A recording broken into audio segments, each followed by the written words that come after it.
Bom dia! Estamos aqui ao vivo para a primeira aula dos surtos maternos, em que nós vamos falar sobre quem é a criança interior e por que ela te faz surtar.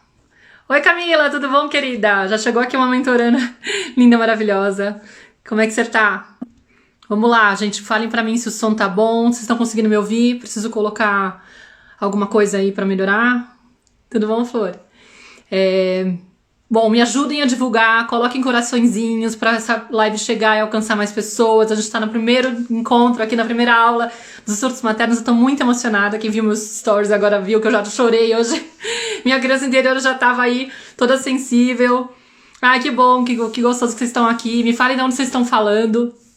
Tentem fazer um print, quem puder, pra poder divulgar e fazer esse aviãozinho chegar, convidar mais pessoas pra gente poder, as pessoas têm que conhecer a criança interior, é uma virada de chave na vida, né, Camila?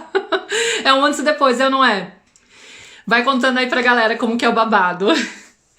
Gente, antes de tudo, eu queria agradecer a presença de vocês, tá? E realmente dizer que eu tô emocionada por esse dia, fico muito feliz de estar aqui, podendo trazer essa mensagem pra vocês. Faz já, desde 2017, faz 5 anos, mais de 5 anos que eu tô trabalhando com isso, de trazer esses conteúdos sobre criação consciente para as redes sociais. Nunca imaginei que eu vou chegar, acho que, nesse tamanho, com esse público, com essa dimensão de trabalho. Ai, que legal da gente de Portugal, tá pertinho de mim, eu tô na Espanha. Então, eu quero só dizer assim, que eu tô muito feliz de estar sentindo que realmente, de verdade, eu tô alinhada com o meu propósito de vida. Eu tenho formação em jornalismo, eu sou de São Paulo, moro na Espanha há 10 anos, mas eu me formei em jornalismo, trabalhei como fotógrafa por muitos anos. Pra quem não me conhece, vou resumir um pouquinho a minha história. E acabei descobrindo esse tema da parentalidade consciente, da criação consciente, da criança interior, depois de me tornar mãe. Praticamente durante a gravidez e depois de me tornar mãe. Comecei a mergulhar nesses conteúdos, nesses estudos, a aplicar tudo isso. A gente tá em Amsterdã, que legal, na Austrália, que bom. Tenho várias mães da Austrália que fazem a mentoria comigo. África do Sul, Carolzinha, maravilhosa também da mentoria. E acabei vindo para esse mundo fazendo transição de carreira, pelo fato de eu ter me apaixonado pelas vivências que eu tava tendo, né? E por entender que realmente... Ai, gente, quanto mais pessoas souberem o que significa essa mudança interna e como ela realmente impacta na relação com os filhos, mas principalmente com a gente, em primeiro lugar... Eu falei, gente, é muito maravilhoso, é muito curativo, é muito revolucionário, entendeu? Então eu falei, essa mensagem tem que chegar. E aí eu comecei muito pequenininha, muito desacreditada de que um dia a minha primeira referência era a Elisama Santos, assim, eu queria ser como ela.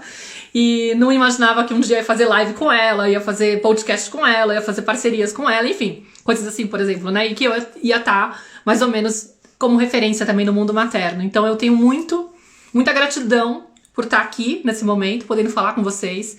Muita felicidade. Oi, Fernanda, tudo bom? Encruzilhada do Sul, não conheço. Ai, fiquei curiosa.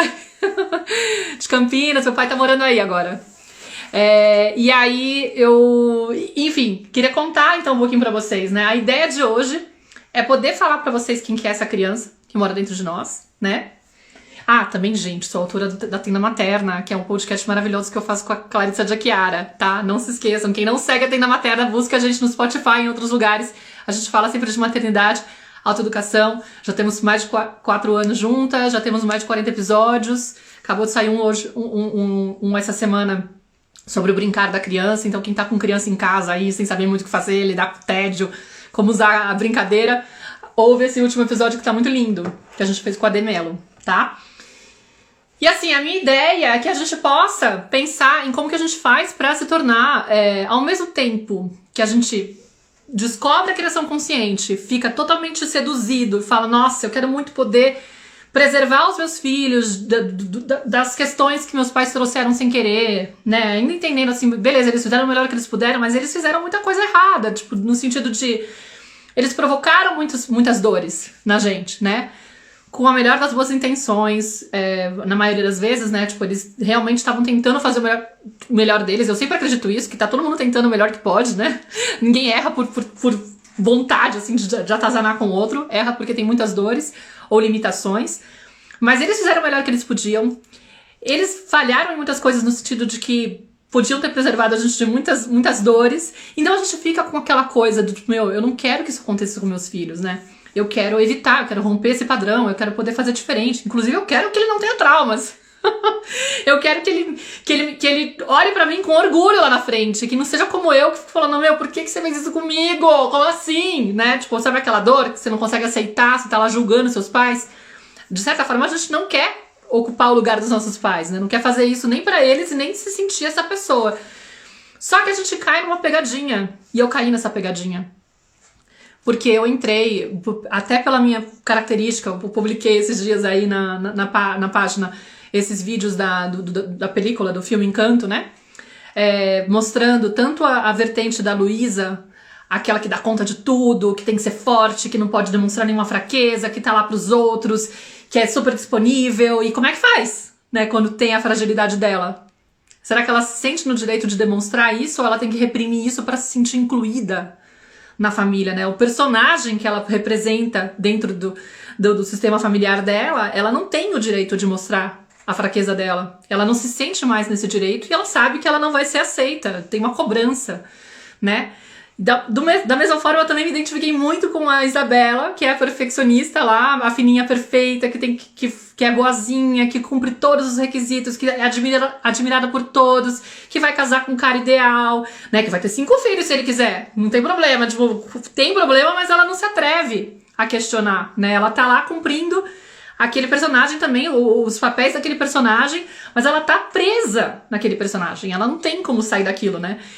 E é muito difícil quando a gente se sente nesse lugar onde a gente não tem espaço pra ser autêntico, né? E na verdade é justamente o que a gente precisaria, ter esse espaço de ser autêntico.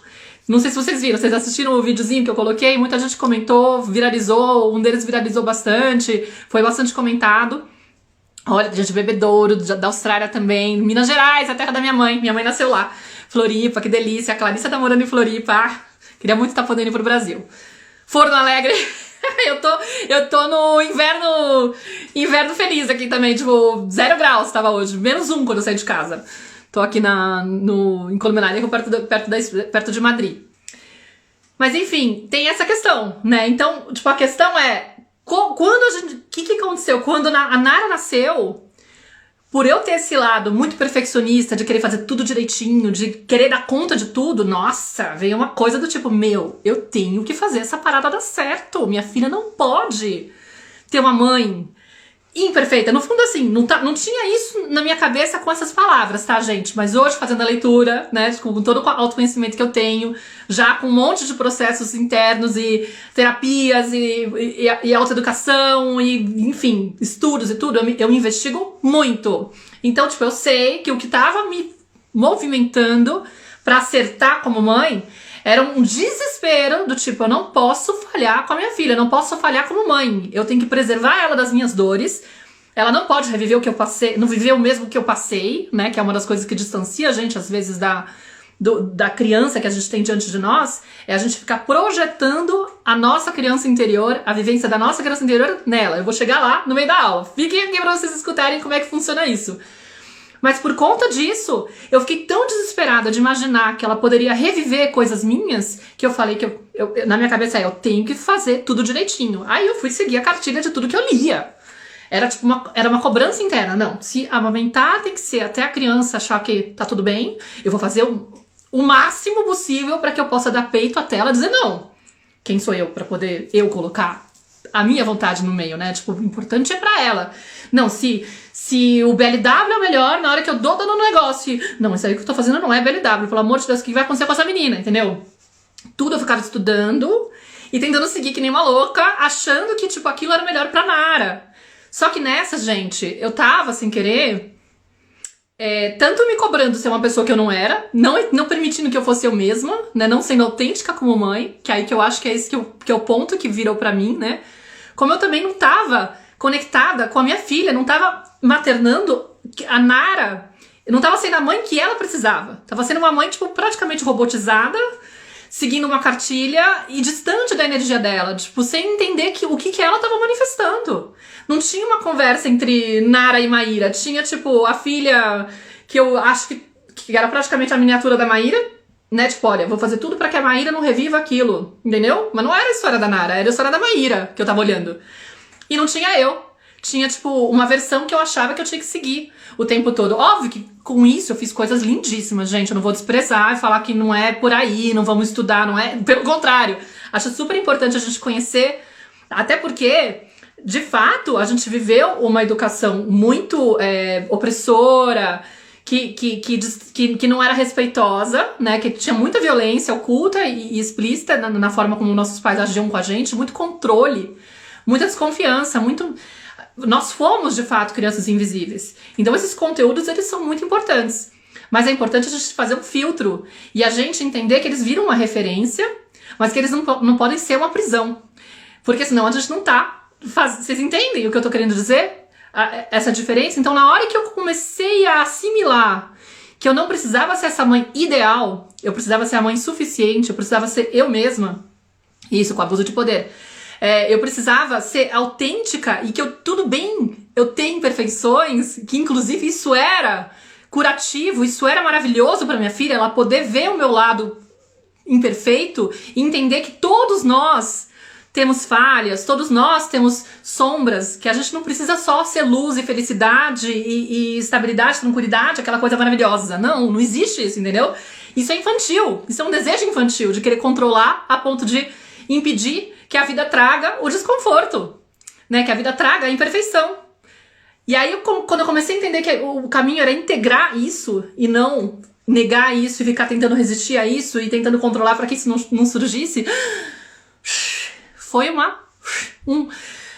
soltar, assim, sabe? Foi um acesso a uma leveza que eu não tava encontrando, porque eu tava o tempo todo me cobrando, tá? Então é mais ou menos por aí. Ou seja, o que eu quero trazer pra vocês é uma ideia de que eu quero que a gente possa ver um caminho com menos surtos, mas esse caminho com menos surtos significa ter mais consciência, mas aceitar a vida como ela é. Aceitar o nosso ser todo, entendeu? E confiar na criança que tá diante de nós. Confiar naquilo que ela traz pra gente. É assim, é um patamar muito mais profundo, é uma coisa muito mais incrível e, por incrível que pareça, muito mais solta, muito mais leve. E não é tão difícil, no sentido de que quando a gente acessa, a gente olha pra aqueles problemas e fala, gente, sério que eu surtava com isso? Simplesmente com a criança expressar uma coisa tão dela e eu querendo controlar. Às vezes uma coisa que não tem motivo pra eu comprar briga por conta daquilo, não faz sentido. E aí eu lembro até da Byron Katie, porque ela fala uma frase linda que é: a realidade é muito mais gentil do que a história que a gente fala a respeito dela. Ou seja, a gente sofre muito mais pela interpretação que a gente faz de algo que está acontecendo diante de nós e pelo fato da gente estar resistindo àquilo, acreditando que aquilo não deveria estar acontecendo. Quando a gente entra nesse estado de negação, essa criança não deveria estar chorando. Que ridículo. Por causa disso? Não, pelo amor de Deus. Pronto, eu já desconectei do momento presente dessa criança. Eu tô pondo um julgamento, acreditando que ela não tem o direito de manifestar aquilo, que ela não deveria estar me dando trabalho com aquilo, que ela não deveria estar irritada com tão pouco. Mas a realidade ela está chorando por conta daquilo. Já está acontecendo. É o que é. A realidade ela está estampada na tua frente. Você falar que não deveria estar acontecendo só vai te gerar incômodo, angústia, estresse, raiva. Nada de positivo você vai construir com isso. Então quando eu tô diante da criança e falo, tem uma criança chorando diante de mim, muda a postura. Essa é a realidade. O que eu posso fazer por ela? Entendeu? Mas para acessar isso, antes de eu aceitar a criança que tá chorando diante de mim, eu tenho que aceitar a criança que tá dentro de mim. Porque essa criança não foi a ela permitido esse choro.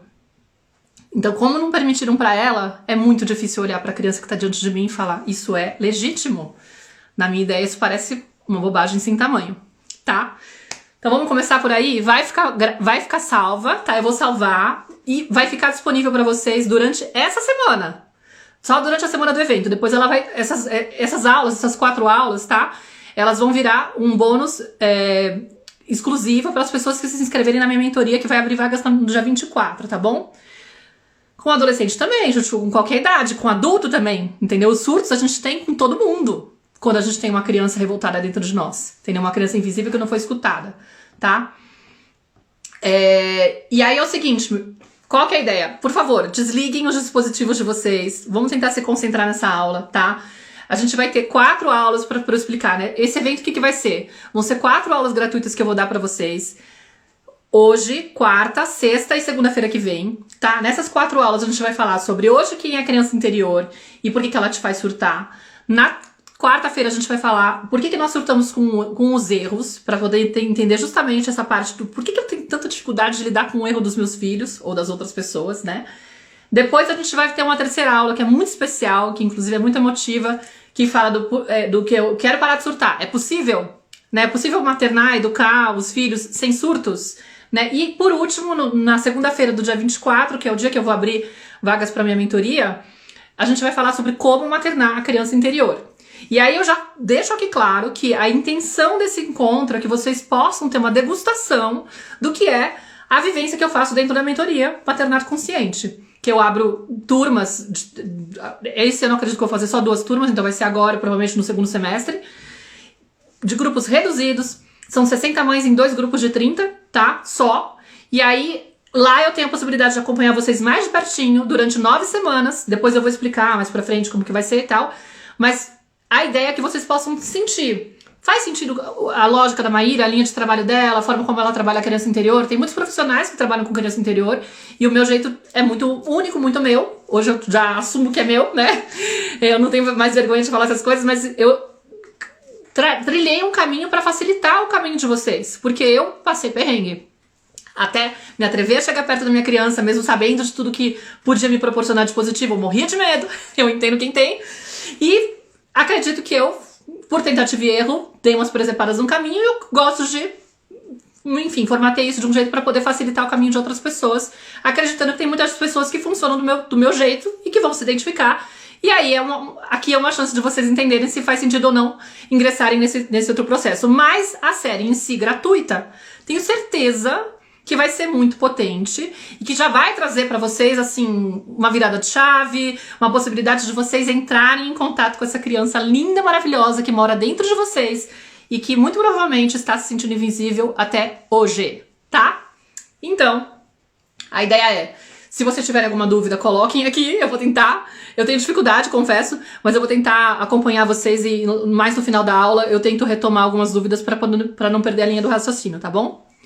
E deixa eu ver. Ah, eu não consegui colocar aqui eu não fixei, né, o nome da aula. Deixa eu colocar aqui, que aí eu fixo. Eu acabei de ver que a Bia tava falando aqui. Fixar comentário, ó. Pra quem não souber, o nome dessa aula é Quem é Criança Interior e Por que ela te faz surtar.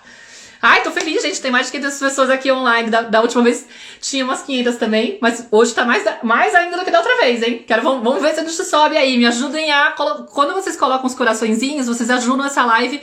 O Instagram vai distribuindo. Aí vocês... Ó... Eu falei no Stories hoje, gente, de verdade. Eu fui chorando pra escola da Nara. Aí eu já vou contar até um episódio que fala um pouco da criança interior.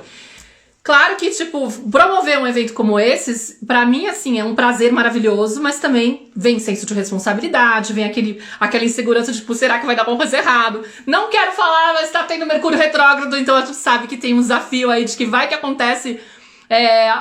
algum bug aí com as comunicações, porque Mercúrio mexe com isso, o danadinho, quando ele tá retrógrado. E aí, peraí que alguém fez uma pergunta aqui. Elas duram cerca de 1 hora, entendeu? Eu tento fazer durar 1 hora, mas 1 hora e pouquinho, tá? Entendo que eu falo muito, eu tenho muito conteúdo, eu tenho ansiedade, eu sou codependente, eu quero entregar tudo de uma vez, tenho dificuldade de não oferecer. Então, 1 hora pra mim é uma coisa que fala, uau, eu não consigo. Mas... eu tava indo, eu já acordei mexida, né, porque eu tô esses dias sensível, pensando, será que vai dar tudo certo? Será que as pessoas vão estar lá? Será que vai dar algum problema? Aquela coisa, né, ansiedade natural dessas coisas. E aí eu acordei já, tipo, beleza, tô ansiosa, mas eu já sei como que eu faço, né, eu sei que inclusive a minha criança interior fica mexida nessas horas. E aí... peguei o carro pra poder levar a Nara pra escola e falei, Nara, vamos colocar a playlist, uma das playlists que eu tenho, né, a playlist de músicas infantis, né, de criança interior que eu tenho, pra gente poder brincar, né, porque eu quero acessar minha criança. Não expliquei tudo pra ela, falei assim, vamos ouvir música de criança e tal, não sei o que lá, beleza. Aí fui pondo umas que tinham a ver comigo, mas que também tinham a ver com ela, que ela gosta de várias, ela sabe português praticamente também por causa das músicas que eu ponho pra ela. E aí, de repente, ela me pediu, mamãe, coloca aquela do arco-íris, aquela das cores. Aí eu falei, tá bom, né? Vamos terminar de ver essa, depois a gente põe essa. E na hora que eu fui pôr a música da Xuxa, gente, eu nem lembrava dessa história. Eu acessei uma história. Eu devia ter uns 8, 9 anos. Eu contei lá no Stories rapidinho. E aí eu tava na escola, né, das amiguinhas, tinha um aniversário de uma amiga da escola, e ela chamou um grupinho de amigas pra ensaiar e fazerem uma apresentação no aniversário dela de músicas da Xuxa. Aí manja que a gente ficou várias semanas indo pra casa dela, fazendo ensaio pra poder aprender a coreografia, decorar a música, colocar a roupa, não sei o que lá. E eu não sei o que aconteceu. Não sei qual foi o erro de comunicação, sei lá. Mas no dia da tal da festa, minha tia, não sei como, me levou pro sítio do meu avô. E aí eu não fui na tal da festa. E eu não me atrevi a falar pra minha tia que eu tinha um compromisso muito importante. Manja aquela coisa da inibição da criança, eu era muito tímida, não me atrevia a falar, sei lá, devia ser aquela coisa que não tem intimidade emocional, me senti constrangida. Mas, no final, eu acabei falando pra ela que eu tinha uma tal de uma festa pra ir, que eu perdi a festa por causa disso, não sei o que, e minha tia me deu uma bronca. Falou, por que você não falou, não sei o que, eu tinha te levado, não tinha te levado no negócio. Mas enfim, o lance foi que eu me senti um lixo por ter faltado na tal da festa, por ter falhado com a minha amiga. Morri de vergonha, não lembro nem se eu pedi desculpas, não lembro, só lembrei, tipo, só sei que assim, na hora que eu acessei essa história, eu conectei com a dor da minha criança, que sentiu a vergonha, que sentiu a culpa, que sentiu aquela coisa do bloqueio, de não conseguir se comunicar, de ser autêntico, de não poder falar, tia, eu tenho uma festa muito importante hoje, eu não posso ir no sítio do vovô, nada a ver, tipo, você pode por favor me levar? Manja uma coisa que seria simples, mas que eu não tinha capacidade de fazer, de realizar. E, cara, foi tão doloroso, e provavelmente, eu sei disso, né? Hoje eu sei fazendo essa leitura. O mais doloroso, gente, não é o evento em si. O mais doloroso é, por exemplo, na hora que eu vou falar pra minha tia, eu tomar uma bronca. Ao invés dela falar, caramba, não acredito que você perdeu a festa. Ai, meu Deus do céu, você deve estar se sentindo péssima. Meu Deus do céu, se eu soubesse, eu teria te levado lá. Entendeu? Não tem esse olhar do adulto. Geralmente o adulto, ele vem com uma veia de, tipo, essa menina tem que aprender a se comunicar direito, por exemplo. Essa menina tá viajando. Essa menina, entendeu? A gente vai muitas vezes, a forma como a gente reage com a criança é dando essa bronca, é fazendo com que ela se sinta pior, sendo que ela já tá se sentindo mal. E aí o movimento que a criança faz, gente, olha como isso é punk, né, pra gente, é de falar, puxa, então não tem como falar com essa pessoa, né, tipo, a sensação que ela tem é, eu não posso contar com ela, é melhor eu cuidar disso sozinha. A maior dor é a sensação de eu não posso contar com o outro quando eu tô mal. Eu preciso me virar sozinha. Entendeu? E é por isso que a Luísa não se atreve a pedir ajuda, por exemplo, entendeu? Porque, tipo, em determinado momento ela entendeu que não era legítimo pedir ajuda. Como assim? Né? Tipo, eu não posso passar mal, eu não posso falhar. O outro vem e me faz uma intervenção punitiva. Sendo que, na verdade, o caminho deveria ser o inverso. Eu escrevi isso no post hoje. Quando a criança está se sentindo mal e quando ela faz alguma coisa de errado, ou ela faz de errado porque ela já tá se sentindo mal, e nesse caso, tipo, eu não fiz bem errado, né? Tipo, na verdade, enfim, eu não consegui me comunicar e tal. Mas ela já tá se sentindo mal. Eu faço ela se sentir pior, eu faço a frequência vibracional dela baixar, vai lá pra baixo, ela se sente pior, aí ela vai se sentir inadequada, ela vai, tipo, confirmando pra ela crenças, porque no fundo a forma como eu interajo com a criança, como eu me comunico com ela, como eu nomeio ela, do tipo, nossa, por exemplo, não foi o que aconteceu, tá? Mas vamos pensar, nossa, que estúpida você. Vamos supor que a minha tia falasse isso, e de repente eu começo a acreditar que eu sou estúpida. E mais pra frente, gente, sabe o que acontece? Por exemplo, se essa é a forma como o adulto interage comigo o tempo todo, não só eu vou acreditar que eu sou estúpida, mas quando eu fizer uma besteira, eu mesma vou me xingar de estúpida por dentro. Entendeu? Tipo, nossa, como você é estúpida. Quando é que você vai aprender? Ridículo. De novo, você teve uma dificuldade de se comunicar. Olha só. E aí agora você falhou com a outra. Olha que decepção. Né? Tipo, você decepcionou tua amiga porque você é uma estúpida. Por exemplo, né? E aí eu fico com essa. E quando eu me torno mãe, cada vez que eu vejo a minha filha fazendo qualquer coisa que ressoe com essa história, que faça eu lembrar dessa história, automaticamente a minha vontade é de chamar ela de estúpida, ou eu vou olhar pra ela e acreditar que ela é estúpida, ficar com uma raiva, falando, meu, como ela é estúpida. E muito provavelmente, se eu não tenho um trabalho feito, né, eu vou falar, nossa filha, você é uma estúpida. Entendeu? Olha como isso afeta Por isso que a gente entra nesses lugares. Isso, de certa forma, já descreve o que seria esse caminho do porquê que eu surto com a criança. Eu surto com a criança, por quê? Aí eu quero contar como que funciona. Olha, bom, só pra terminar a história, né? Aí eu chorei no carro. Só antes de eu voltar lá, pra não ficar com, né? O que aconteceu depois? Chorei no carro por causa dessa história. Aí no final, né? Tipo, no final ficou meio óbvio, porque eu tava lá chorando e a Nara atrás, por mais que não seja fácil dela ver e tal. Eu não fico escondendo as minhas emoções pra ela quando essas coisas acontecem, porque inclusive eu acho que isso é uma confusão que pode acontecer, porque a criança percebe pelo campo emocional, ela tá conectada com o adulto, ela sabe que tem alguma coisa estranha acontecendo, e se a gente fica escondendo, é esquisito, porque a gente desorganiza ela. Ela já tá desorganizada, na verdade assim, ela tá meio confusa querendo entender o que tá acontecendo, porque ela percebe energeticamente que tem algo estranho no ar, e se a gente fica camuflando, escondendo, tentando fingir que tá tudo bem, isso confunde. Eu fiz vídeo sobre isso na semana passada, falei sobre o poder da comunicação entre mães e filhos, não sei se vocês acompanharam a live que eu fiz com a Dani Silvares na semana passada falando sobre isso. É muito importante a gente nomear, comunicar a verdade daquilo que está acontecendo no nosso mundo interno para a criança, para que ela possa entender e saber o que está acontecendo, né, para que não fique perdida. Então eu falei para ela, inclusive eu agradeci, eu falei, filha, obrigada por ter colocado essa música, né.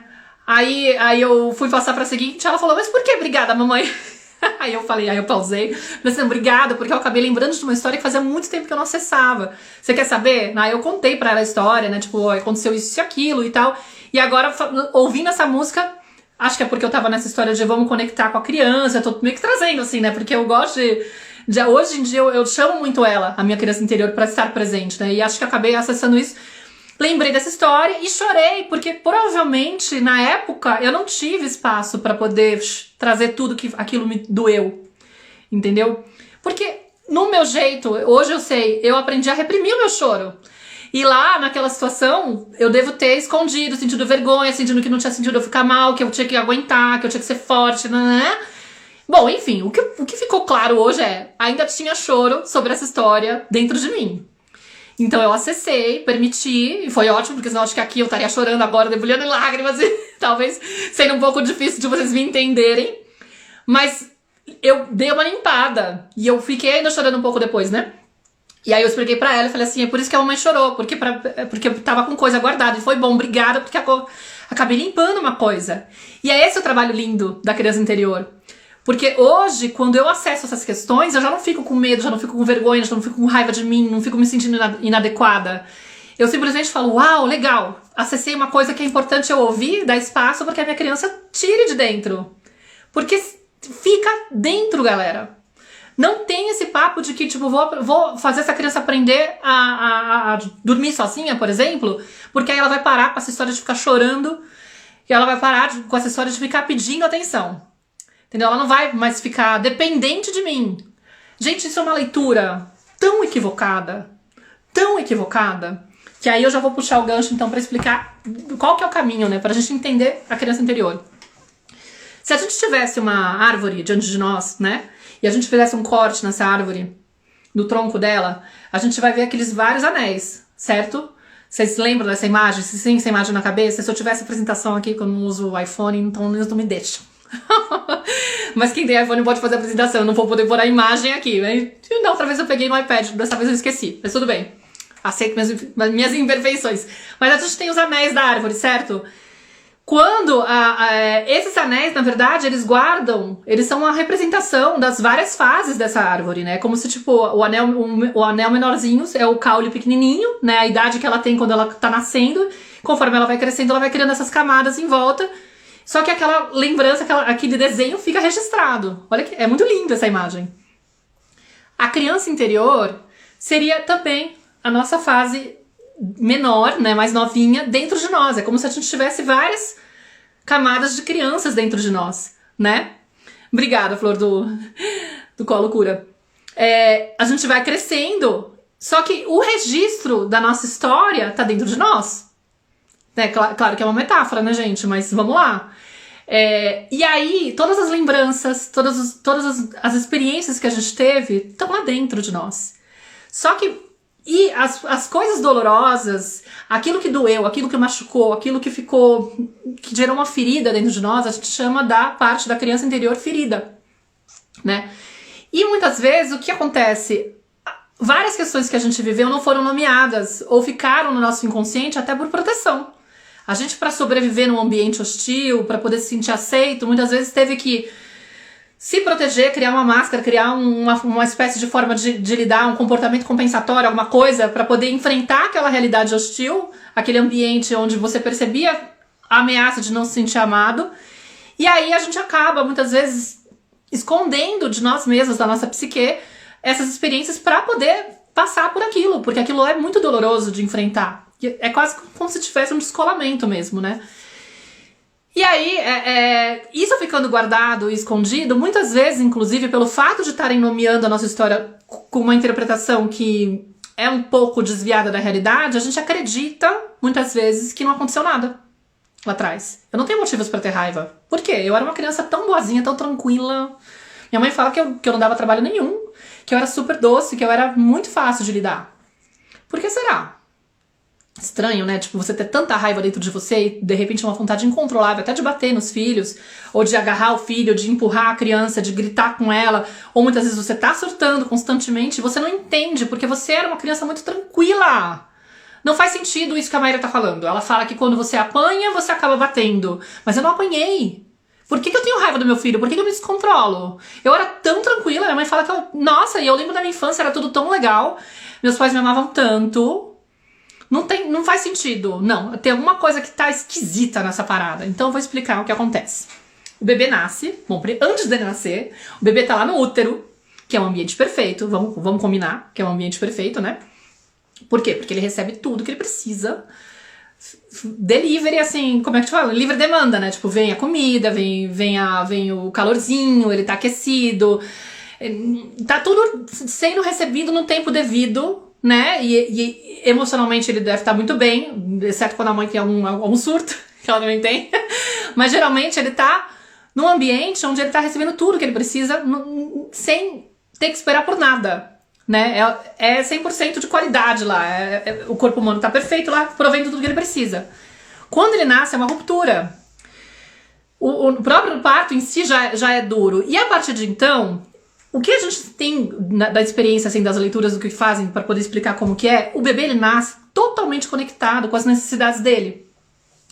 A gente chama isso de autoestima intocada, né? Tipo, ele nasce com autoestima preservada. O que significa essa autoestima? Que é muito legal a gente entender esse conceito, né? Significa que ele está conectado com o ser essencial dele, ele sabe o que ele precisa, o que ele necessita, e ele expressa isso. Ele luta pelo que ele quer. Porque ele tem total confiança de que ele merece. Óbvio que não é, né, mental, gente.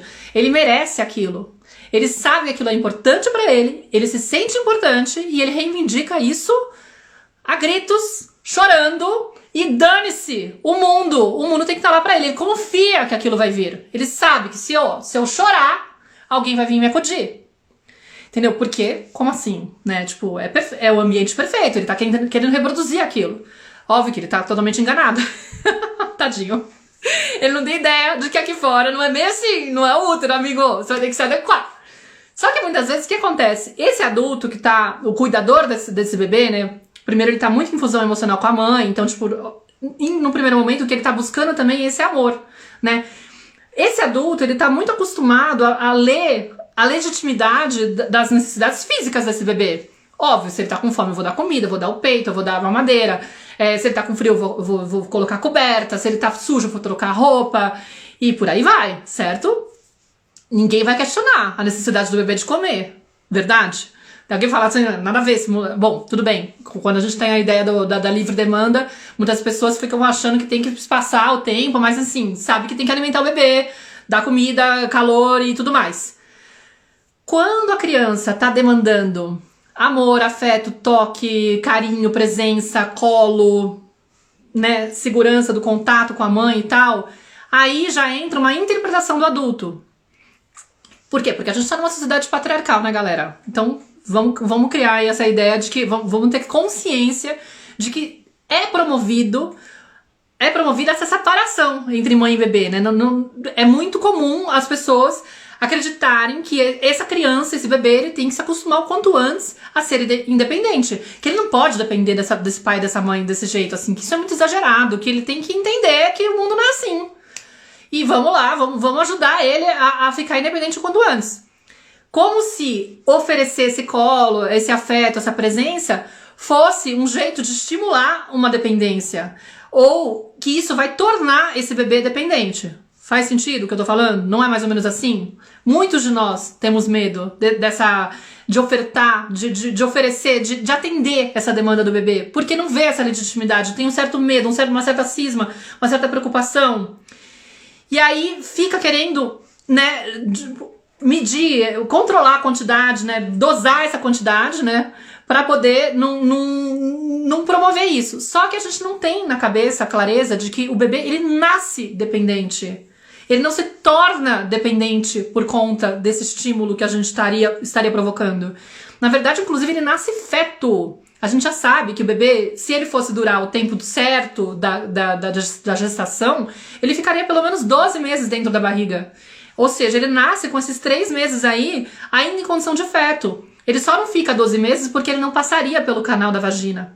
Entendeu? Então, por conta disso, a espécie que sobreviveu foi aquela que começou a nascer antes desse tempo. Não é igual um cavalo que já nasce e sai caminhando, entendeu? Que pode realmente se virar sozinho. O bebê, ele nasce e ele precisa da presença de um adulto para sobreviver. Do contrário, ele vai morrer. Não tem como ele sobreviver. Ele é dependente. Ou seja, não é um defeito do bebê, entendeu? Esses 3 primeiros meses são primordiais para a gente poder estar lá o máximo possível. A esterogestação, né? Esterogestação, quem não conhece esse termo, busque esse termo, é fundamental conhecer. Se você tá grávida ou com um bebê pequenininho, leia sobre isso para você entender por que seu bebê te pede tanto. Esse pedir tanto na interpretação do adulto, ele não é um tanto que o bebê pede. Ele é o tanto... Quanto mais eu acredito que é exagero do bebê, isso só denuncia que eu não fui assistida. Eu não fui atendida na minha demanda natural, biológica, de quando eu era bebê. Provavelmente me deixaram chorando sozinha no berço pra me virar sozinha. E aí o que acontece com esse bebê?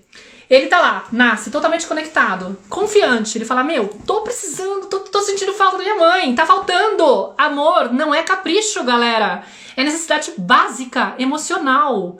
Tem estudos que falam que nos orfanatos, há séculos atrás, assim, 2 séculos atrás, sei lá, a quantidade de anos, as crianças morriam porque elas não tinham um colo garantido. Antes dos 2 anos, elas morriam porque elas não recebiam um colo. É tão importante quanto o alimento. Entendeu? É o alimento da alma, é o que vai nutrir a alma desse bebê. É fundamental. Só que se o bebê tá chorando, conectado com o que ele precisa, demonstrando o que ele precisa, falando, meu, eu tô me sentindo assustado, eu preciso de você. Eu tô sentindo tua falta, eu preciso de você. Eu quero teu colo, eu preciso de você. Por favor, eu preciso do toque. E você fica lá, não quero acostumar. E aí essa criança tá chorando. Uma hora ela tem que se acostumar, para com isso, para com essa bobagem. E aí uma hora ela para de chorar. E aí a gente fala, pronto, já aprendeu, relaxa, tá ótimo. Aí você pergunta como é que foi, né? Tipo, no começo, não, um bebê que não dava trabalho nenhum. Nossa, que maravilha, ó, poder do discurso materno. Um bebê que não dava trabalho nenhum. Eu gosto de citar o exemplo do pai da minha filha, já não tô casada com ele nem nada, mas a mãe dele quebrou a cadeira, né, do quadril durante o parto. E ela adora falar que ele foi o bebê mais bonzinho do mundo. Porque imagina, ela não pôde dar colo, ela ficou encamada 3 meses. Imagina, bem na parte que ele tava de feto, né? E enfim, por outras configurações, ela tinha pouca rede de apoio. Não vou ficar entrando em detalhes, mas enfim. Tinha pouca rede de apoio. Ele ficava no berço e ela falava, nossa, parecia que ele sabia que ele não podia dar trabalho. E de fato, ele aprendeu muito rápido que ele não podia dar trabalho. E é um trampo do cão. Né? E aí, o bebê ele para de chorar. E a gente fica com a sensação de que ele parou de precisar do colo. Que ótimo, já aprendeu que não tem motivo pra ter colo. Não, ele reprimiu, digamos que, a demonstração de que ele precisava de colo. E ele começa a se desconectar da necessidade dele. Do registro que ele tem, na verdade, da referência que ele tem. Tipo, eu preciso de colo. Não, talvez eu não precise. É como se ele passasse a desconfiar daquilo que o corpo dele tá pedindo. Mas, gente, é muito importante a gente ter claro. Ele não para de precisar desse colo. Ele para de expressar a necessidade desse colo e ele para de reconhecer para ele mesmo que ele precisa desse colo. Mas a necessidade desse colo tá lá. E a dor de sentir esse abandono tá lá. Fica registrado dentro do corpo dele, sabe? Fica registrado na memória dele e vira uma crença no futuro, vira um padrão, vira uma referência pra ele, um medo, vai virar um registro de tipo, eu não posso contar com os outros. Eu tenho que me virar sozinho, né? Não é direito meu mostrar as minhas fragilidades. O mundo, eu tenho que ser sempre forte. Eu não posso atrapalhar a vida dos demais. Quem sou eu pra falar do meu problema pros outros? Eu não quero ser um peso. Tem tantas coisas que podem surgir da interpretação que esse bebê faz, já muito pequenininho, entendendo que não tem lugar para ele colocar a demanda dele. Não tem espaço. Eu com certeza passei por isso porque mais que tente, eu acabo gritando. Isso deixa tão triste. E aí, às vezes, assim, é um bebê que aprende a se comportar e a não demandar. Mas aí, quando se torna adulto, reage de uma forma automática e com essa raiva que você tá falando, que eu devo ter passado por isso. Ele aprendeu a reprimir aquilo. Ele pode não ter apanhado, ele aprendeu muito, muito rápido a se comportar de uma maneira que o adulto não vai bater nele, porque afinal, ele já se adaptou. Ele já aprendeu a se comportar conforme o que está sendo esperado. E aí, qual que é o lance? O bebê, ele precisa muito, assim, do afeto, né? Ele depende do olhar do adulto, ele depende do amor. Ele vem ávido por amor, ele quer o amor do adulto, ele quer que a mãe o ame. Se ele percebe que pra isso ele precisa ser uma criança boazinha, cara, ele vai fazer de tudo pra corresponder à expectativa desse adulto. Porque ele depende desse amor. E aí ele pode viver esse personagem que tá lá, né? A filhinha perfeita, a filhinha boazinha, a filhinha que não sei o que lá. Mas a tal da filha, a boazinha, né? E eu tenho um episódio da Tena Materna que a gente fala sobre a criança boazinha, né? A criança boazinha, a criança impossível. Qual que é a comparação? No fundo, ela se resignou. E ela parou de lutar pelo que ela quer. Ela perdeu aquela autenticidade, né? Aquela autoestima que eu falei, porque ela parou de expressar aquilo que vinha. E muitas vezes ela chegou até a se desconectar. Gente, quantos de nós adultos, quando a gente fala assim, olha, tenta arranjar um tempo pra você, vai fazer uma coisa que você gosta, tipo, você não pode ficar só pensando no filho, não sei o que lá. E aí a pessoa, de repente, até faz um esquema pra conseguir cavar um buraco pra cima, e você fala, mas cara, eu não sei nem o que eu quero fazer nesse tempo livre. Eu não sei o que eu gosto. Eu tô perdida, tipo, eu não sei o que me dá prazer. Isso é uma demonstração de que a gente tá desconectado da própria essência. Galera, pelo amor de Deus, sabe? Como assim você não sabe o que você gosta? E não vou te dizer no sentido de que eu sei e você não sabe, eu também passo por isso, tá? É estudo de caso aqui, sempre estudo de caso. E isso é uma das demonstrações de que a gente tá desviado da própria essência. A outra questão é a gente ficar mais preocupado com a opinião dos demais quando a gente tá fazendo uma coisa, com esse medo de, na hora que eu tô lá fazendo alguma coisa com meu filho, fazendo da forma que eu acredito que seja o ideal, o mais correto, né? Eu tô sendo amorosa pra acolher o choro dele, porque eu aprendi que realmente não posso inibir o choro dele, é importante ele se expressar, e aí vem os olhares dos outros e eu começo a ficar naquele lugar, tipo, me sentindo inadequada, sem querer. Aí eu mudo a forma de agir com meu filho, com a minha filha, porque, tipo, eu tô tão presa na referência externa. Olha isso, porque eu perdi esse elo comigo. Eu não tenho essa confiança mais. É isso que tá quebrado, é isso que tá, tipo, frágil dentro de mim, que eu deveria fortalecer. Não é convencer essa pessoa. Tanto faz o que essa pessoa pensa, é a opinião dela, é a dor dela. Pelo amor de Deus, assistam os vídeos anteriores das lives de Esquenta. Não tem sentido nenhum eu basear a minha forma de educar meus filhos preocupada com o que os outros estão pensando. Cada um tem as dores da sua criança invisível dentro, galera. Não tem como eu controlar e mudar o que o outro tá pensando a respeito da vida e de como que ele vê as próprias feridas. Eu não tenho como interferir nisso. Eu só posso intervir na forma como eu ajo com meu filho. Mas por que me desestabiliza tanto o que o outro tá pensando? Você entende? Eu criei essa dependência lá atrás. Porque lá atrás, enquanto eu tava buscando esse amor dos meus pais, cara, não vinha. Então eu ficava tentando toda hora me ajustar, o tempo todo tentando ser o que eu acredito que os outros estão esperando de mim. Então eu viro uma pessoa sem essa, né? É isso que eu tenho que voltar. Entendeu? Faz sentido pra vocês? Deixa eu só ver assim, se eu perdi alguma coisa, que eu anotei um monte de coisa que eu não quero perder, porque quero aproveitar.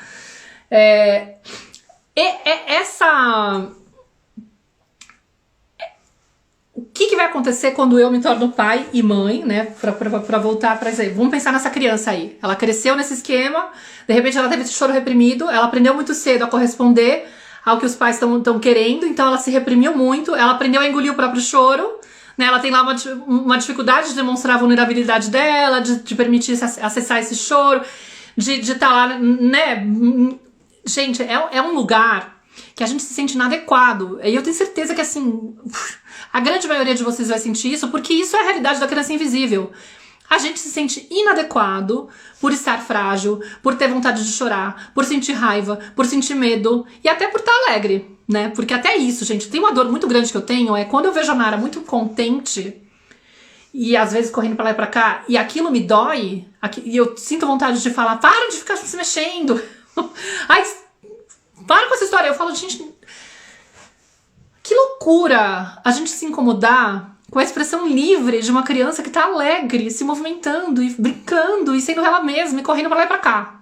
Tipo, qual é o tamanho da minha dor, da dor da minha criança, pra que isso possa atingir esse momento e fazer com que eu sinta incômodo pela minha filha, sendo pura, maravilhosa, do jeito que ela é.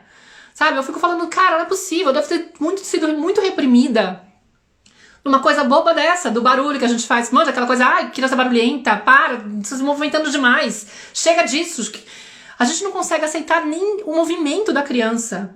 E isso só denuncia o quanto a gente não foi aceito, a nossa natureza não foi aceita. Porque não é a criança que tem um problema por estar se movimentando e ser expansiva. É a gente que tá seco. A gente que tá perdida de si mesmo. É a nossa criança interior que tá invisível. Então eu olho pra ela, respiro fundo, fico me controlando pra não dar uma, chamada de atenção e falo, e penso comigo, caramba, obrigada, filha, obrigada por mostrar pra mim aonde é que tá a minha ferida. Porque o discurso materno fala que era uma criança boazinha. Eu era ótima de lidar. Mas na verdade eu tava me contendo o tempo todo. Tava me controlando o tempo todo. E é isso que o ambiente rígido faz, né? Que eu vou falar melhor, assim, com mais profundidade nas próximas aulas.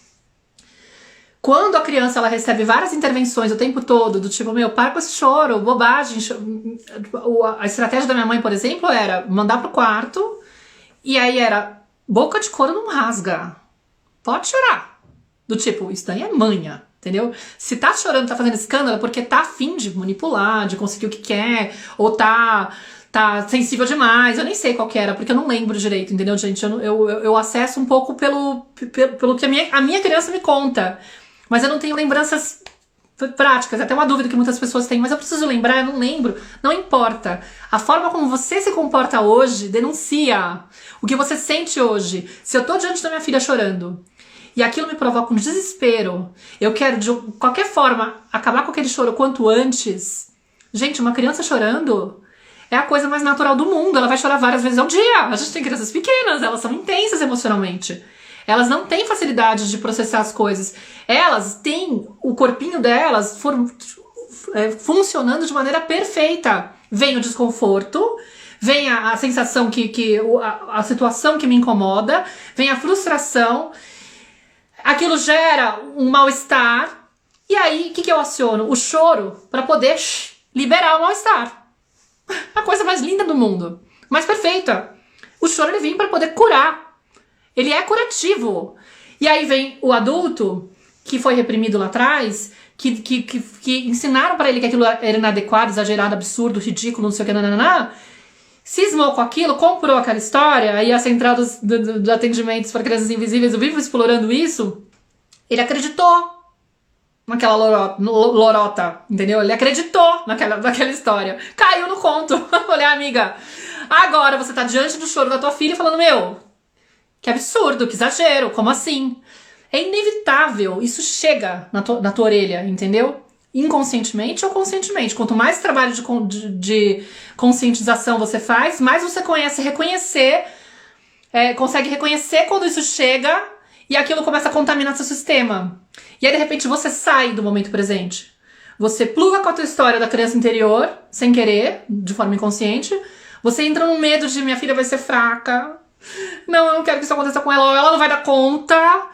E aí você entra no modo controle. E o modo controle é, eu quero que esse choro acabe. E você dá algum jeito. De formas menos ou mais respeitosas, você dá um jeito de controlar aquele choro quanto antes. Entendeu? Não é? A gente tá falando aqui, faz uma mentoria maravilhosa. Lá eu aprofundo muito mais. Aqui eu tô dando uma pincelada de como que funciona. Gente, e é desesperador. Então, se eu não trabalho esse processo de reconhecer que a minha criança tinha motivos pra chorar, sim. Não era ela que tinha um defeito por chorar demais, entendeu? Era o adulto que acompanhava ela, que não tinha preparo, não tinha consciência, que tinha suas limitações, que tinha suas dores, que tinha os seus padrões herdados. Eu tenho certeza que a minha mãe fez melhor do que a minha avó fez, entendeu? Inclusive, minha mãe apanhava pra caramba. Eu falei isso no Stories hoje, que perguntaram, você já bateu na Nara, né? Na caixinha de perguntas. Eu falei, eu nunca bati na Nara, mas eu nunca apanhei. Então, eu não sei qual é a dor de alguém que apanhou, entendeu? E o registro que essa pessoa tem. Porque a referência que essa pessoa tem desse adulto é quando eu estou acessando a raiva e eu quero controlar uma situação, a minha forma de reagir chega a ser com agressão física. Então, uma criança que apanha de um adulto, não é porque ela é terrível que ela apanha porque esse adulto não tem preparo para lidar com a própria raiva, a ponto de conter essa agressão. Porque a agressão física, gente, você tá ferindo a integridade do outro ser humano. Não tem desculpa pra você justificar, entendeu? Eu entendo de onde que vem, no sentido de que a pessoa está realmente limitada. Eu não sei essa dor, eu não sei o tamanho dessa dor, e graças a Deus, no meu caso, eu não chego a ter esse impulso, eu tenho outros, né? Tipo, eu grito, eu chantageio, eu, sei lá, ameaço, faço outras coisas que saem quando eu tô descontrolada. É o que me sai, são outras coisas, são outros registros. A minha mãe, não sei nem como ela fez, porque nos 6 anos ela fala que ela apanhava todo dia, que ela fugia de casa, e a minha avó batia nela todos os dias. Eu não sei como ela fez pra conter essa parada, mas ela era uma pessoa extremamente controladora. Porque ela foi muito controlada. Ela tinha outras formas de controlar, de passar isso, entendeu? E de certa forma o que a gente vai fazendo de geração em geração, principalmente se a gente tem um trabalho de assumir a responsabilidade, falar, beleza, ao invés de ficar apontando o dedo pra minha mãe e falando, ah, mãe, você foi muito controladora comigo, que absurdo, não sei o quê. Minha mãe foi muito controladora comigo. O que eu posso fazer a respeito? Lá atrás, quando eu era pequena, quando eu era criança, eu não tinha muita opção. Né, tipo, tudo bem, eu escolhi essa casa, fui eu que, né, mais ou menos arquitetei lá do outro lado, sei lá, pra poder chegar lá, vamos supor, né? Beleza, mas naquela condição de criança, eu não tinha como enfrentar meus pais e falar, ô, meu, bora lá, que isso? Vai seguir o Canto Maternário, não tinha nem Instagram, né? Ô mãe, segue lá o Canto Maternário, aprende um pouquinho de criação consciente, né? Vai lá no futuro, entender como é que funciona essa parada, os estudos futuros pra você ver o dano que você tá fazendo, volta pra cá. Não dá. Eu vou pegar uma nave espacial agora, vou voltar lá e falar assim, ó, mãe, seguinte, com o conhecimento que eu trago aqui do 2022, saiba que se você fizer isso vai dar ruim, e melhor você evitar tal e tal. Não tem, né, gente? Isso aí é o tal do desejo infantil também, tá? Então saiam desse lugar de achar que tinha que ter sido diferente, porque foi o que aconteceu. Já está acontecido, entendeu? Já foi. Já Elvis. Não tem o que fazer a respeito. O que você pode fazer hoje é olhar pra isso com uma postura mais madura e autorresponsável e falar, beleza, aconteceu isso. Quais são as escolhas que eu tenho que fazer pra reverter essa situação, ressignificar o que me aconteceu e conseguir agir desde um outro lugar. Não repetir esse padrão, pelo menos não com tanta força, né? Porque totalmente inibir ele de você não vai conseguir. Mas que postura eu tenho que ter? Que atitude eu tenho que tomar para poder não me tornar refém dessa criança? Porque senão eu vou ficar diante do choro dessa criança, do meu filho, com essa veia de querer controlar o choro dele. Porque independente do que eu leia, a dor da minha criança vai falar mais alto. Ela vai olhar pro choro e falar assim, para com essa coisa! Você não tá entendendo? Porque doeu demais lá atrás. Doeu demais quando eu chorava. A resposta que eu tinha do ambiente era hostil. Se era hostil, eu vou querer, de certa forma, proteger meu filho, minha filha. Entendeu? Eu expliquei na edição passada do Surtos Panteras, eu contei um pouco pra vocês de como que foi o processo da entrada da Nara na escola nova. Aqui na Espanha, a primária, que seria a primeira série pra vocês, começa com 6, 7 anos, né? E começou agora em setembro do ano passado, por causa o ano letivo aqui começa em setembro, né? Então ela tava numa escolinha, Waldorf, que tinha tipo umas 15, 20 famílias, era uma coisa assim, uma bolinha maravilhosa, tudo perfeito, quase o útero. Quase o tal do útero lá. Eu ficava muito tranquila de deixar ela lá, porque era um ambiente muito gostoso. Eu amava o professor dela e ela também. Eu tinha muita confiança. Eles tinham, óbvio que eles não são perfeitos, né? Tipo, nenhum ambiente é perfeito. Mas eles tinham muito trabalho de autoeducação, muita consciência. Era um trabalho muito sério. E pra mim, o mais importante era sentir que a Nara tava bem acompanhada emocionalmente. Eu tava me nichando, pra não falar outra coisa, que eu ia falar outra coisa. Eu não sei se o Instagram bloqueia. Me lixando pros conteúdos didáticos, né? Tipo, ela tem que aprender não sei o que, a ler. Não, dane-se, eu quero que ela seja criança, que ela tenha espaço pra ser ela mesma e que ela seja acolhida, caso ela tenha, amorosamente, caso ela tenha alguma dificuldade. E eu tô falando de uma criança que já passou por 5 cirurgias em 6 anos, passou por um processo de separação dos pais, enfim, várias questões. Pra mim era muito importante, eu tava muito tranquila. Quando ela foi pra escola grande, aí a minha criança interior, galera, vocês não têm noção do desafio que foi. Porque a minha experiência foi desde o berçário, dos 4 meses eu tava numa escola, por 12 horas ao dia. E não era uma galera que tava com esse estado de consciência que a gente tem hoje, né? Com esse privilégio de ter acesso às informações. Eu nasci em 80. 1980, galera que vai pro berçário, deixa chorar, uma hora a cara, para, né? Tipo, não tem essa história de, ai, pega no colinho, não sei o que, duvido. Tanto é que eu adoeci pra caramba, logo de cara, pra provavelmente reivindicar ao estar em casa de volta e não sei o que. Enfim, e eu tive vários desafios, porque eu lembro de cenas de eu estar no corredor da escola, esperando minha mãe chegar, pelo amor de Deus, quando é que vai chamar o nome no final do dia. Aí eu pegava a mochila, ao invés de ficar no pátio brincando com a galera, quem é da minha escola, às vezes me escreve pelo direct, sério, Maíra, que você sofria assim? Eu adorava a escola. Pra mim, a vivência foi muito dura de aguentar. Eu queria muito voltar pra casa. E eu ficava quase 12 horas, das 8 às 8, né? Almoçava, lanchava, jantava na escola. Às vezes eu parava, não jantava, aí minha mãe me dava uma bronca, porque ela não tinha uma leitura de que aquilo era uma forma de eu ganhar carinho. Eu também não sabia, obviamente. Hoje eu faço essa leitura.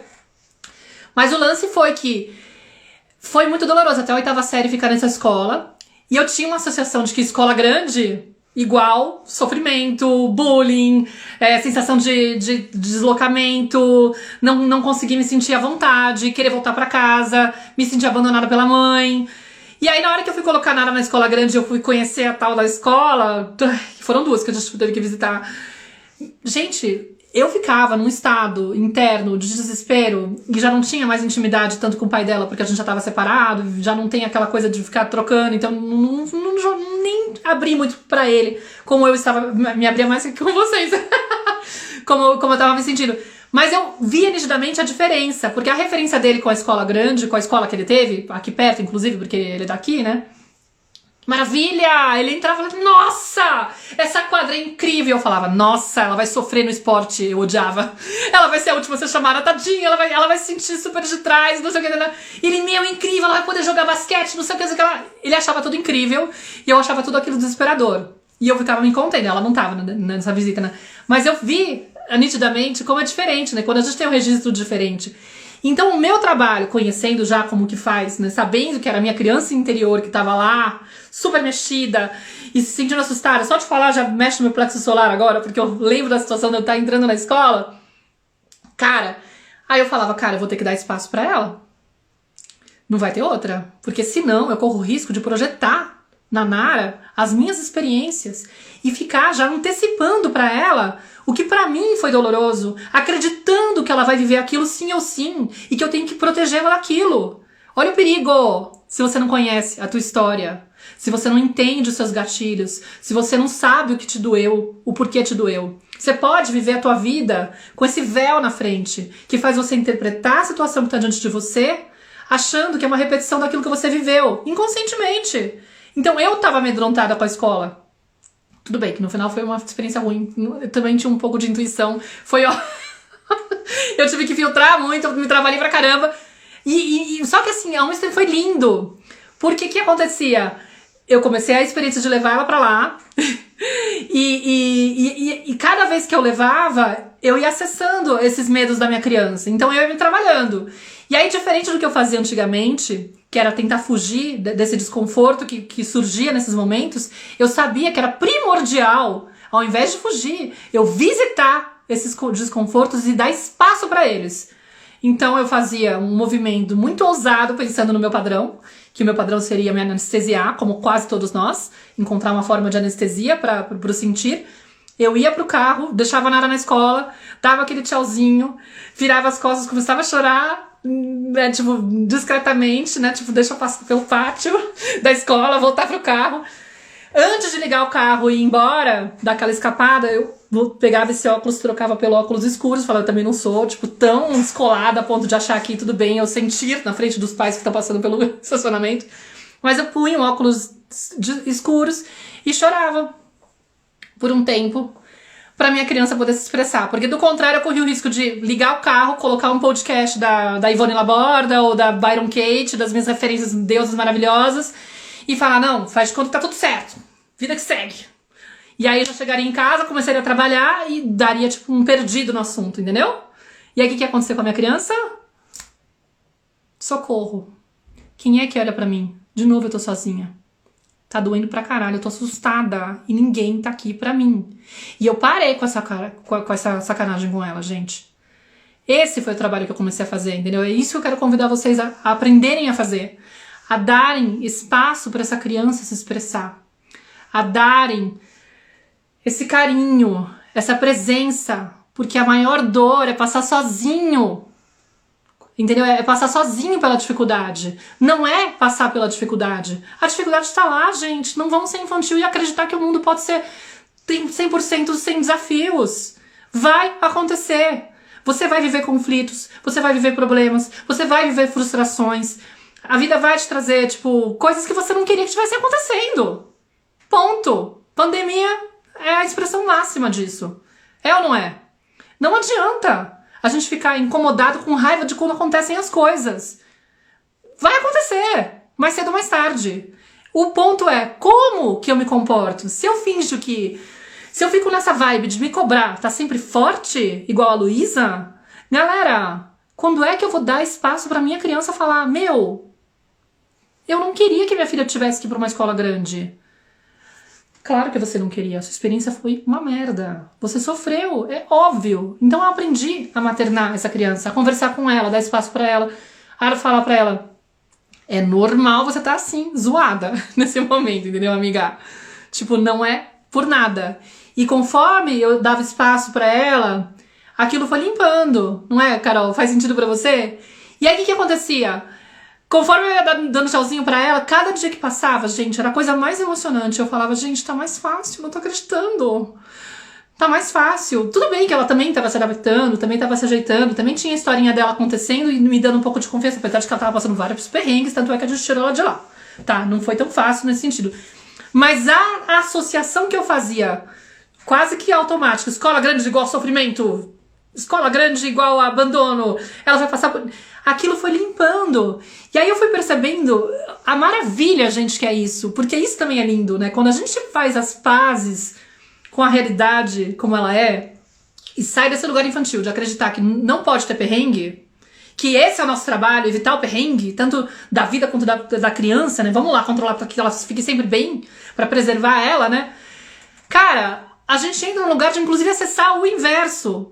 Quando vem o perrengue, a gente enxerga a oportunidade de crescimento, a oportunidade de curativa daquilo que a vida está presenteando a gente, está apresentando pra gente. Então a minha filha, de repente, vai pra escola grande, meu, ela tá crescendo, uma hora vai acontecer, né? Tipo, não dá pra, tipo, né? Não. Beleza. Ai, minha filha tá crescendo. Aí eu acesso todas as dificuldades que eu tive com essa questão do crescer. E aí eu vou fazendo esse trabalho de, quer dizer que tem aqui um caldo de coisas que estavam guardadas, igual essa história que eu acessei no começo, que eu falei do aniversário da minha amiga, que eu não tava olhando, que eu aprendi a fingir que tava tudo bem, que eu me anestesiei pra não sentir, mas que estão guardadas me intoxicando. Tanto é que eu vou pra escola e fico tremendo. Entendeu? Se eu tenho a oportunidade de reencontrar aquela questão e trabalhar aquilo, e aí eu dou espaço para minha criança expressar, e nananã, e vamos lá, e beleza, aí eu vou e trago confiança para ela, e trago e faço com ela aquilo que deveriam ter feito comigo quando eu me senti daquele jeito. Filha, você não jantou de novo na escola, né? Você tava morrendo de saudade da mamãe. Ai, meu amor, é difícil ficar tanto tempo longe, né? Caramba, se eu pudesse, eu não ia ficar 12 horas trabalhando, né? Tanto tempo longe de você, mas eu entendo a sua dor, meu amor. O que a gente pode fazer pra gente poder, de repente, compensar essa falta que você estava sentindo, né, querida? Ai, deve ser tão difícil. Conta pra mamãe como que foi pra você ficar longe da mamãe, sentindo falta da mamãe. Você chorou? Ai, você ficou no banheiro sozinho, eu não acredito. Você ficou chorando. Ai, você ficou no corredor. Acho que minha mãe nunca soube que eu ficava no corredor. Tipo, a gente nunca teve essa conversa. E é tão poderoso criar essa intimidade com a criança. É tão forte isso. Eu tento promover tanto isso com a Nara, assim, dela poder me contar as coisas em detalhe. E ao invés de ficar tentando corrigir, ou salvar, ou dar um conselho, ela me conta que ficou triste com a criança e eu dou espaço pra ela trazer mais e mais. E fala, porque eu quero saber como que foi visitar esse desconforto. Eu não quero fingir que tá tudo bem. Eu não quero te apressar pra que você mostre pra mim que você já conseguiu se sentir bem logo em seguida. Porque quando a gente faz isso, a gente inibe a criança de se expressar. E aí ela não conta pra você tudo que tá rolando e ela não tá dividindo com alguém, que é o mais importante. Dividir com o outro, sentir que tudo bem, que tá doendo, mas tem alguém que me olha e que me considera importante, que tá do meu lado, que se importa. E é um interesse genuíno, é um interesse verdadeiro. E a pessoa não fica desesperada porque eu tô desesperada. A pessoa tá lá falando assim, meu amor, deve estar muito difícil. Eu sei. Conta mais. O que mais que você pode dizer? Faz sentido pra vocês, gente? É ou não é doloroso imaginar, lembrar da sensação que era de estar no quarto sozinha falando, cara, eu não quero que ninguém me veja chorando. De se esconder pra chorar. Que no final é um movimento que a gente faz até hoje. A gente se esconde pra chorar. Se é que a gente consegue chorar, galera. Quantos de nós ficamos secos? Vocês entendem? Não é a criança que chora muito. É a gente que desaprendeu a chorar. E achar que isso é legítimo. Tá tudo bem precisar desse choro, desse colo. Entendeu? Ah, ele não se abre. Como que você faz pra... Você vai ter que reconstruir esse caminho, entendeu? De reconexão. Porque provavelmente ele não se sente à vontade, porque lá atrás ele não se sentiu, não é agora que ele vai... Alguém comprou um selo. Obrigada, Natasha, linda, maravilhosa. É muito bom esses selos quando vocês compram, porque vocês ajudam também a manter esse espaço. Vocês entendem? Como é muito mais embaixo, você achou incrível? Ai, eu mandei minhas filhas de escola e antes eu chorei muito.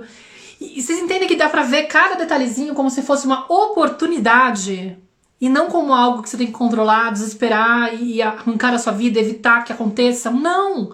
Cada vez que a vida vem com algum desafio, você fala, o que eu posso aprender com isso? Por que isso está dizendo? E aí, assim, o que eu queria que vocês ficassem dessa aula é uma espécie de um exercício, tá? Muito importante vocês estarem nos grupos. Entrem no link que tem no meu perfil, que é caso vocês não estejam nos grupos, tá? Para poder acessar o material que a gente vai colocar depois dessa aula. Vai ter um exercício para vocês lá. Vai ter uma meditação muito poderosa que eu já trouxe para vocês uma vez, que é para ajudar vocês, que tá no meu canal do YouTube, que eu coloco lá e que eu uso também na mentoria, para que vocês possam fazer o quê?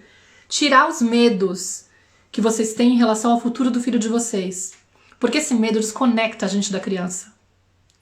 Esse medo do tipo, ai, se ele não emprestar esse brinquedo agora, ele vai ser um egoísta na vida. Eu preciso dar um jeito dele aprender a ser generoso. Não, eu não quero ter um filho que sabe, que tenha dificuldade de amizade. Não, ele não pode ser essa pessoa. E aí, quando eu vejo, eu tô, tipo, desrespeitando essa criança, insistindo pra ela se comportar de uma maneira que eu acredito que seja melhor pra ela, porque lá no futuro vai acontecer tal coisa. Só que nada do que ela tá fazendo tem a ver com o futuro dela. É do momento. E a gente entra muito nessa vibe, galera. É muito fácil a gente sair do momento presente e ficar divagando entre o que a nossa criança viveu, né? Que aí seria o passado. Eu tô lá presa na dor da criança e tô lá projetando no meu filho a vivência, eu não tô maternando o meu filho, eu tô maternando a minha criança, usando a minha filha lá de... E aí eu não tô fazendo o que ela precisa. Entendeu? Porque de repente, por exemplo, eu com esse medo todo dela viver a parte do esporte, jurando pra mim que ia ser sofredor pra ela, aí eu chego, tento fazer aquela fala bem neutra. Ai, filha, conta pra mim o melhor momento do dia, como é que foi na escola? Mamãe, o mais legal de tudo foi a aula de educação física. E eu, hã? Tipo assim, né? A minha criança perguntou, o quê? Eu nunca ia imaginar. Pra mim era uma tortura. Vocês entendem? Se eu estivesse falando assim, ó, filha, ninguém vai te obrigar a participar do time se você não quiser, hein? Se você quiser, dispensa. Bom, a minha criança falaria assim, se você quiser, dispensa na educação física, você me fala, tá? Porque é uma chatice aquela porcaria. Por quê? Porque eu me senti, inclusive, a mais inadequada. Eu era a última, achava era do time. Era tudo que eu não queria. Entendeu? Eu queria fugir daquele bagulho, porque me fazia me sentir muito mal. Então eu jurava que ela ia sofrer. E ela ama. Fala, como nasceu de mim e ama essa parada? Ou eu tinha também, talvez pudesse ter sido acompanhada de outra forma, talvez eu tivesse tido uma outra relação, pode ser também. Mas eu tinha um risco de estar maternando a minha criança, preservando ela do horror que seria, entendeu? Antes. E eu sei que acontece com zilhões de vocês, porque vocês me escrevem com essas questões, entendeu? Ai, quando vocês falam, minha filha tá tendo dificuldade com tal coisa, você tinha essa dificuldade? Sim, mas ela tá tendo essa dificuldade ou você tá achando que ela tá tendo essa dificuldade? E muitas vezes as mães percebem, eu não sei, na verdade eu tô com muito medo dela ter essa dificuldade. Ah, tá, você tá antecipando. Teve uma história muito legal de uma mãe que falou, uma vez numa live que eu tava assistindo, que a filha dela tava na aula online, nessa coisa da pandemia, deve fazer um ano mais ou menos. E aí que, tipo, ela descobriu que a filha tinha entrado num grupo que não tinha nenhuma das amigas dela, que ela tava sem amigos no grupo. Aí a mãe ficou desesperada, falou, nossa, tadinha, ela vai se sentir super sozinha, não sei o que. Aí fez todo um movimento, tipo, entrou em contato com a professora, mexeu os pauzinhos, conversou, falou, vocês não podem colocar ela de volta para outro grupo, incluir ela num grupo que tem as amigas dela, não sei o que, não sei o que. Morrendo de medo que a filha fosse sofrer, de se sentir deslocada, qualquer parada dessas. E aí quando a menina descobriu a parada e mudou de grupo, ela falou, mãe, por que você fez isso? Eu tava fazendo novos amigos, eu tava adorando. É muito louco, a gente surta, às vezes sem motivo, colocando um problema onde não tem, entendeu? Isso porque a gente vai e acessa a nossa história. E a outra parada é lá no futuro, se minha filha não aprender, não sei o que lá, a doar as coisas, ela vai ter síndrome de Diógenes. Eu já conto essa história, eu adoro essa história. Vai ter síndrome de Diógenes, ela vai ser uma pessoa com um quarto entulhado de coisas, cheia de bolor, as pessoas não vão querer frequentar a casa dela, vão achar ela uma pessoa esquisita, enfim, a gente cria um filme com um mega do enredo horripilante e fala, eu preciso fazer ela aprender a doar as coisas, a se desfazer das coisas, porque senão hashtag vai dar ruim no futuro. E de novo, então vai ter essa meditação pra vocês fazerem, aqui me alongando aqui com um mega exemplo, que é muito linda, mas lá no grupo que vocês vão ter acesso, então entrem no... Obrigada, Flor. Entrem no link que tá no meu perfil, caso vocês não estejam no grupo, se não corram pro grupo, que a maioria de vocês deve estar lá, né, que já tem umas 6 mil pessoas, 7 mil, não sei, lá nos grupos. E aí, comecem a observar ao longo dessa semana, entre essa e a próxima aula, que vai ser na quarta-feira às 9 da manhã, e a gente vai falar por que nós surtamos com os erros especificamente, tá? Comecem a observar qual que é o comportamento do filho de vocês que incomoda mais. É quando chora? É quando te responde? Né? Vocês conseguem pensar assim? Que incomoda? Assim? É quando resiste a tomar banho? Grupo do WhatsApp, Flor, vão ser grupos do WhatsApp, tá? O link tá lá na minha biografia, no perfil. Qualquer coisa escreve pra mim, @cantomaternar, caso você tenha caído aqui de paraquedas. Por indicação de alguém, tá? Qual que é o comportamento que dá...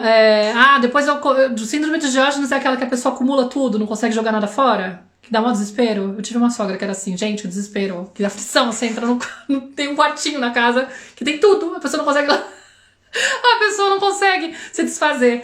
E aí eu lembrei que, tipo, teve uma fase que a Nara não queria doar as coisas, não queria dar as coisas, não queria se desfazer das coisas. Eu comecei... Aí uma das imagens que vinha na minha cabeça era o quartinho dela. Eu falei, meu Deus, se eu deixar isso acontecer, ela vai virar igual a minha ex-sogra.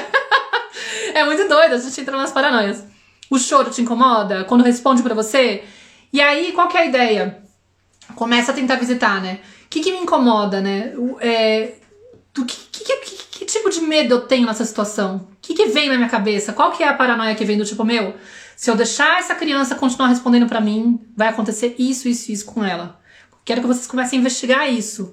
Porque o trabalho que a gente faz da criação consciente, né, de tomar consciência das coisas, é começar a observar a nossa mente. A gente começa a ler quais são os diálogos internos que tem na nossa cabeça. Que discurso que vem? Quais são as frases que surgem? Nossa, se ele continuar respondendo pra mim, cara, ele vai ser um insubordinado na vida. Tipo, não, nem o chefe vai aceitar ele, vamos supor, né? Tipo, pensando lá na frente, a gente dá uma viajada, vai lá na frente. Não, ele vai ser uma pessoa insuportável. Não, isso aí é desrespeito, não aceito. Ele tem que saber o lugar dele. Ou, às vezes, inclusive, é uma dor em relação a lá atrás, não me deixavam me colocar. Né? Quando eu respondia para os meus pais, tem uma frase até que eu usei numa das lives anteriores, falei assim, uma vez o Afonso falou pra Nara, para de me responder. Sabe aquela coisa, tipo, toda hora você tem uma resposta pra tudo. Para de ficar me respondendo. E aí a Nara respondeu, ué, mas se eu não responder, como é que você vai saber o que eu penso? E eu falei, tuxê. Pensei, né? Não que ela não fale isso pra mim também, ela fala pra mim também, mas foi tão lindo ver ela, tipo, questionando, não, mas não entendi, tipo... Inclusive, eu dei esse exemplo num post que eu fiz recente, e aí uma mãe comentou, né? Nossa, acontecia isso pra mim. E aí, às vezes, a minha mãe também falava... Minha mãe brigava comigo quando eu respondia, e às vezes ela perguntava uma coisa e não respondia, porque eu ficava com medo, ela falava, e aí, vai ficar sem responder? Tipo, o que eu faço, caramba? Não dá pra saber, é muito aleatório, mas enfim. Piadas à parte. Às vezes é uma questão de como eu não tive espaço pra me expressar, não pude ser autêntica, não tinha liberdade de expressão, tomavam aquilo como forma de desrespeito quando eu opinava, quando eu me colocava, quando eu era espontânea, quando eu era eu mesma. E aí na hora que meu filho se atreve a ser ele mesmo, a colocar a opinião dele, a se expressar, a ser autêntico, é uma facada na minha criança interior. Vocês conseguem ver essa relação, galera? Obrigada, Tami, pelo selo, maravilhosa. Conseguem ver essa relação direta que tem, é a dor da tua criança. E aí vem um impulso muito natural. E olha a doideira, né? O natural acaba sendo, sem querer, o que sai natural da gente muitas vezes é justamente o lado agressivo, o lado descontrolado. Por que é essa parte que é o natural? Porque o natural seria, tipo, ouvir e falar, nossa, você tem razão. Ou, tipo, não, essa é a sua opinião, né? E às vezes é uma coisa assim, é o tal da criança não tem querer, ficou tão intrínseco em mim que eu preciso controlar essa criança, ela precisa aprender que ela tem que entender as coisas como elas são e já está. Já se faz muito espanhol, né? E é isso. 10 anos de espanhol, 11 anos de espanhol, já fico toda contaminada. Mas...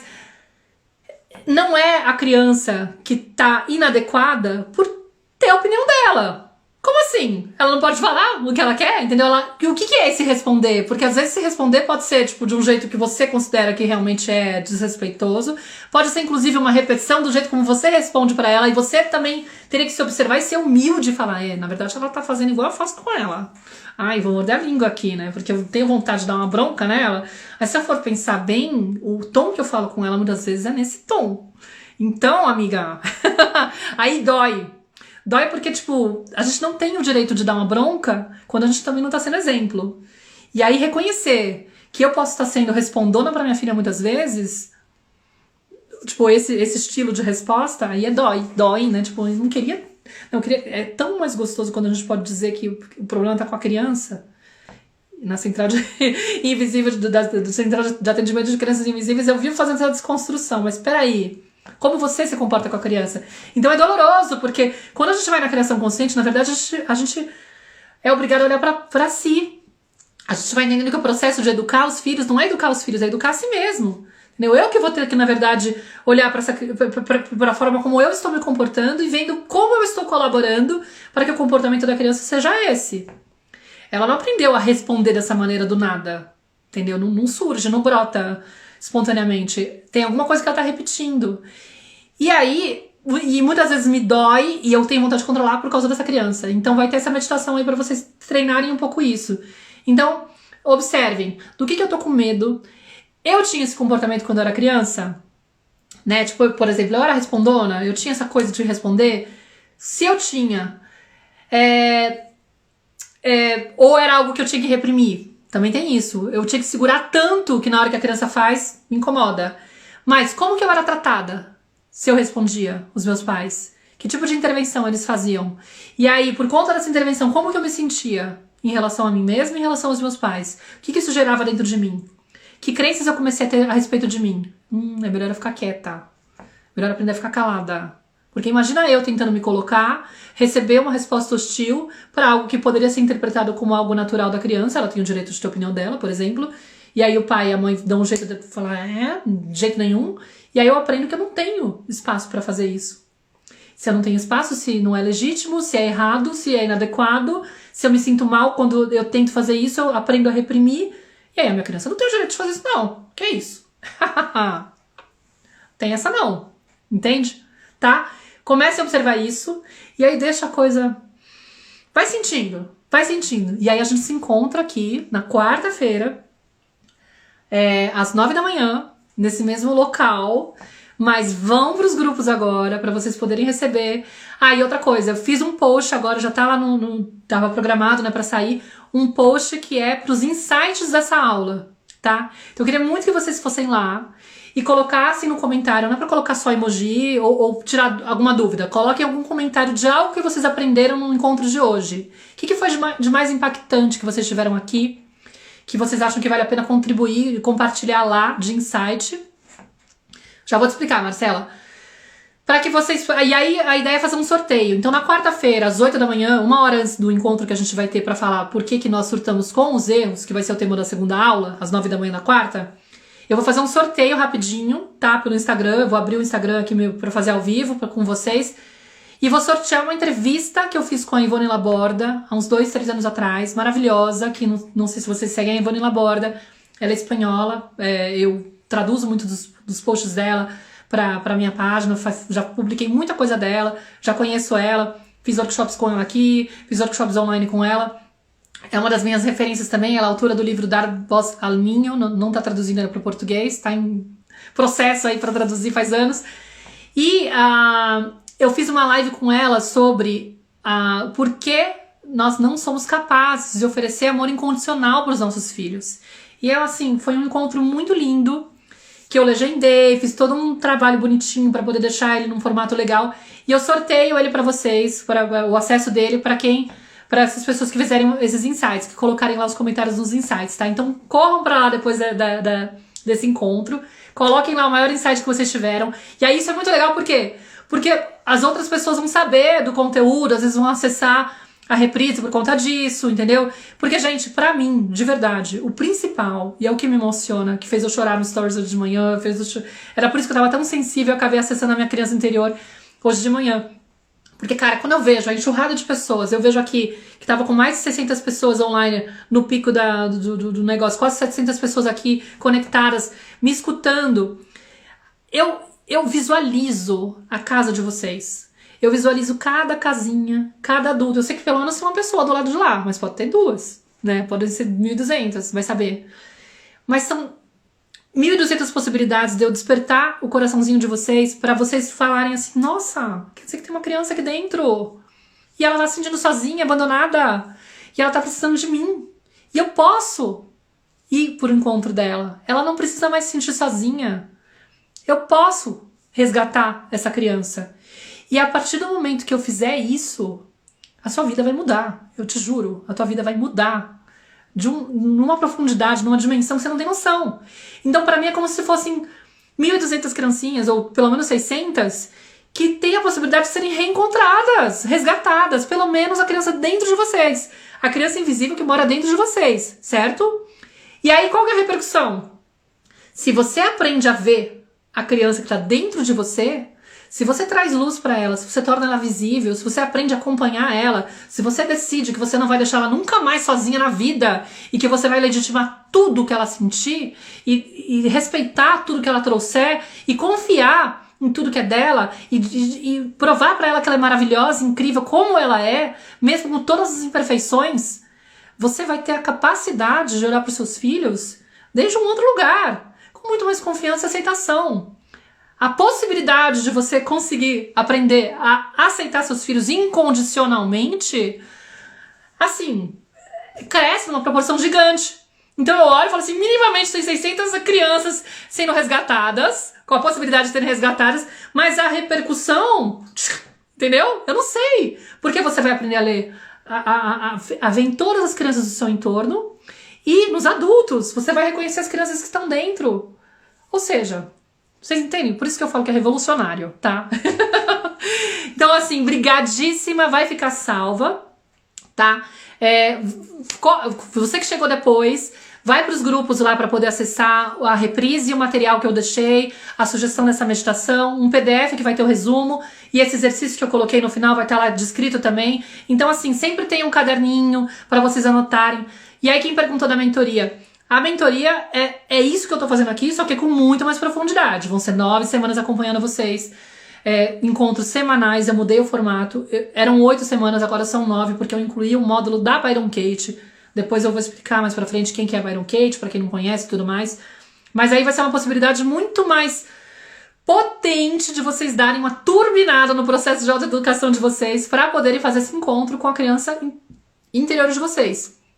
Para aprenderem a maternar ela, entendeu? Pelo menos começar a explorar isso e tornar isso algo pra vocês, entendeu? Porque, tipo, é isso, galera. A gente vai, no processo de autoconhecimento, são camadas de cebola que a gente vai tirando e vai aprofundando, vai aprofundando. Eu sou uma pessoa que tô aqui pra disponibilizar o que eu aprendi e o que eu tenho aplicado comigo, tô oferecendo pra vocês, para que vocês possam experimentar e terem também, e sentirem essa transformação acontecer na casa de vocês, tá? É um convite, e eu agradeço muito quem ficou aqui até agora e assistiu esse conteúdo. Como assim o curso mudou? O curso mudou, ele não mudou totalmente, eu acrescentei coisas, agora tem 9 encontros, eram 4, e agora tem um módulo a mais. Eram 8 semanas, agora são 9, enfim, tem algumas questões. Quem já passou, tem muita gente que vai refazer, inclusive, tá? Tem gente que repete a jornada, mas é isso. E aí a gente volta, então, na quarta-feira, 9 da manhã, brigadíssima pela presença, corram lá pro negócio dos insights, lá do post dos insights, pra colocar o material de vocês, tá? Semanais ao vivo, sim, tem 2 turmas de 30 pessoas cada, tá? São só 60 vagas. Vai abrir dia 24, as inscrições vão abrir dia 24, da última vez eu fechei em menos de 48 horas, então realmente é importante permanecer nos grupos também por causa disso, tá bom? Porque lá no grupo vocês têm a possibilidade de receber o acesso à inscrição com antecedência, tá bom? Não consegui, vai ter disponível para assistir depois. Sim, entra nos grupos para ter acesso à reprise, tá? A reprise vai ficar só durante o evento, tá, gente? Só até domingo, depois ela vai se tornar bônus exclusivo para quem se inscrever na mentoria, tá? Tá bom, queridos? Obrigada, viu? Não sei se ficou alguma coisa aqui, não tá me deixando voltar para os comentários anteriores. Tá bom, Chuchu, eu vou aguardar você, tomara que você consiga entrar. Beijos, tchau!